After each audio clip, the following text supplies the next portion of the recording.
So you want to improve your digital art. I definitely can't blame you for that. Procreate has gotten so popular the last few years that I've permanently switched from Photoshop to using my iPad to draw. Though I guess permanent is kind of a strong word. I still use Photoshop occasionally because, well, I got tricked into signing up for the Adobe Student Pack and now they're charging me every month for a year because I didn't read the fine print, but it's fine. But anyways, I've been drawing digital art for a little over 10 years now. I've learned so much in that time. But honestly, if you look at my Instagram, all you see are feminine, three-quarter view portraits. Like, where's the variety? Honestly, where is it? I can't find it. To get out of my comfort zone a little bit, I'm challenging myself to draw a more masculine portrait. I already drew this back in, I guess 2014, and then I redrew it again the year later.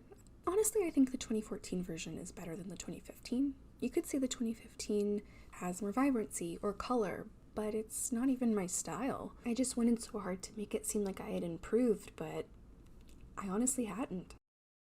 So, in any case, my name is Phoebe, and here's my first tip. Practice. I know it's totally cliche, but it's the key to learning any new skill set. The best way I find to practice is to use references, both real life and other artists. Creating my initial few sketches, I blocked out where the facial features would be and relatively how I wanted the hair. Don't be afraid to use multiple photos to reference. It's the smartest thing to do, even if I only used one for this piece. You might be able to tell that as the piece went on, I stopped looking at the reference picture. I just started winging things, and that's probably why I ended up having so much difficulty throughout the piece. Don't be like me. Use your references properly. As for using other artists as a reference, I try to use them for inspiration. I try not to copy their style exactly. Instead, I take bits and pieces from different artists that I admire, and then I smash it all together with my own style. I know you might be thinking, but I don't have my own style. Like, this is why I'm trying to study digital art. I don't know my style. And yeah, I can make another video about that, I guess. For now, though, here are a few artists that I consistently reference back to when I'm drawing. One of my biggest inspirations is Bearbrick Gia. I really enjoy the way she uses colors. One thing she does a lot, I notice, is using the skin tone as highlights in the hair. And I really like that. It's pretty cool. I also like to reference Jendi. I like the way she blends her skin and the clothes.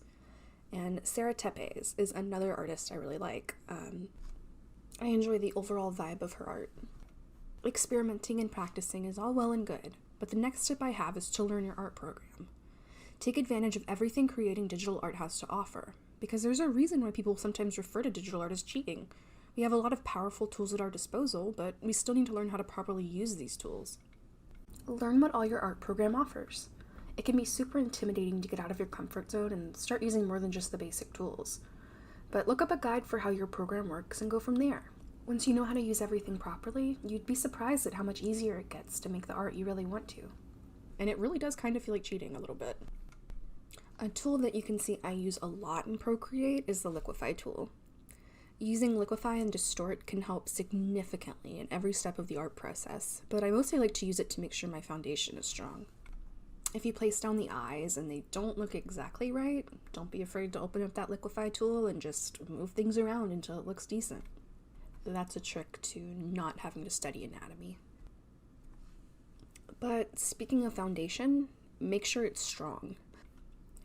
Making two messy sketches and then another neater sketch that I end up painting on top of helped a lot in the long run to keep my facial anatomy somewhat correct. I know it's so easy just to put like a rough circle down for a hand and say you'll come back to it later. It's not impossible to get it right after you've started rendering, but I'm just saying, I usually just end up cropping the hand out if I leave it until the last minute. And the same can be said for any other part of the drawing. The face, the body, the hair, anything. Another tip I have is to come back to look at your art again later. With this drawing in particular, it took me a few days. I came back to it maybe 6 or 7 times, working on something new each of those times. Or I would even go back to something I had done in an earlier session and then completely redo it. It can be a really bad habit to get into, I will admit. Constantly looking back at the piece, never thinking it's good enough, it's something to be careful with. I still think it's helped me to improve my art, though. It's always good to come back and just get a new perspective on the piece you've been working on, because staring at it for hours and hours, you start to get used to the mistakes that might actually be obvious. So coming back to it with a fresh pair of eyes can really help. It can lead to a whole new perspective on what you're making. The last tip I have is wait until the end to add your details. It can be so tempting to add details right away.